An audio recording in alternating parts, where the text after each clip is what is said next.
जीवन का मूल्य अनंत है। हम यह न भूलें कि जिस तरह हमें अपनी जान प्यारी होती है, उसी तरह सभी जीवों को अपनी जान प्यारी होती है। जियो और जीने दो। हर किसी को स्वेच्छा से जीने का अधिकार प्रभु ने हमें दिया है। चलिए इसे एक कहानी के माध्यम से समझते हैं। मगध के सम्राट सैंडिक ने एक बार अपनी राज्यसभा में पूछा कि देश की खाद्य समस्या को सुलझाने के लिए सबसे सस्ती वस्तु क्या है। मंत्री परिषद तथा अन्य सदस्य सोच में पड़ गए। चावल, गेहूं आदि पदार्थ तो बहुत ही श्रम के बाद मिलते हैं, और वह भी तब जब प्रकृति का प्रकोप ना हो। ऐसी हालत में अन्न तो सस्ता नहीं हो सकता। शिकार का शौक पालने वाले एक अधिकारी ने सोचा कि मांस ही ऐसी चीज है जिसे बिना कुछ खर्च किए प्राप्त किया जा सकता है। उसने मुस्कुराते हुए कहा, राजन, सबसे सस्ता खाद्य पदार्थ मांस है। इसे पाने में पैसा नहीं लगता और पौष्टिक वस्तु खाने को मिल जाती है। सबने इसका समर्थन किया, लेकिन मगध का प्रधानमंत्री अभय कुमार चुप रहा। सैनिक ने उससे कहा, तुम चुप क्यों हो? बोलो, तुम्हारा इस बारे में क्या मत है?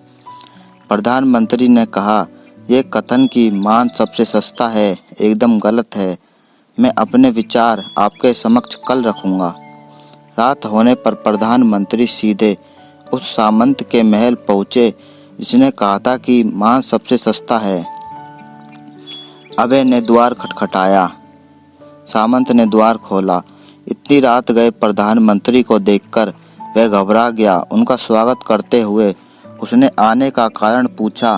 प्रधानमंत्री ने कहा, संध्या को महाराज सैंडिक बीमार हो गए। उनकी हालत खराब है। राजवैद्य ने उपाय बताया है कि किसी बड़े आदमी के हृदय का 2 तोला मांस मिल जाए तो राजा के प्राण बच सकते हैं। आप महाराज के विश्वास पात्र सामंत हैं, इसलिए मैं आपके पास आपके हृदय का 2 तोला मांस लेने आया हूँ। इसके लिए आप जो भी मूल्य लेना चाहें ले सकते हैं। कहें तो लाख स्वर्ण मुद्राएं दे सकता हूँ। यह सुनते ही सामंत के चेहरे का रंग फीका पड़ गया। वह सोचने लगा कि जब जीवन ही रहेगा तो लाख स्वर्ण मुद्राएं भी किस काम की।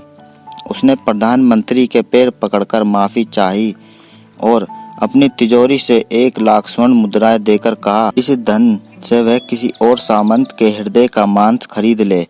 मुद्राएं लेकर प्रधानमंत्री बारी बारी से सभी सामंतों के द्वार पर पहुंचे और सबसे राजा के लिए हृदय के 2 तोला मांस मांगा, लेकिन कोई भी राजी ना हुआ।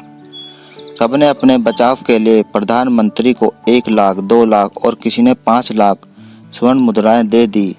इस प्रकार 1 करोड़ से ऊपर स्वर्ण मुद्राएं का संग्रह कर प्रधानमंत्री सवेरा होने से पहले अपने महल पहुंच गए और समय पर राजसभा में प्रधानमंत्री ने राजा के समक्ष 1 करोड़ स्वर्ण मुद्राएं रख दी। सैनिक ने पूछा, ये मुद्राएं किस लिए हैं? प्रधानमंत्री ने सारा हाल कह सुनाया और बोले, 2 तोला मांस खरीदने के लिए इतनी धनराशि इकट्ठी हो गई है कि प्रधानमंत्री ने सारा हाल कह सुनाया और बोले 2 तोला मांस खरीदने के लिए इतनी धनराशि इकट्ठी हो गई, किंतु फिर भी 2 तोला मांस नहीं मिला। अपनी जान बचाने के लिए सामंतों ने यह मुद्राएं दी हैं। अब आप सोच सकते हैं कि मांस कितना सस्ता है। जीवन का मूल्य अनंत है। हम यह न भूलें कि जिस तरह हमें अपनी जान प्यारी होती है, उसी तरह सभी जीवों और जानवरों को भी अपनी जान बहुत ही प्यारी होती है। सभी को स्वेच्छा से जीने का अधिकार परमात्मा ने हमें दिया है।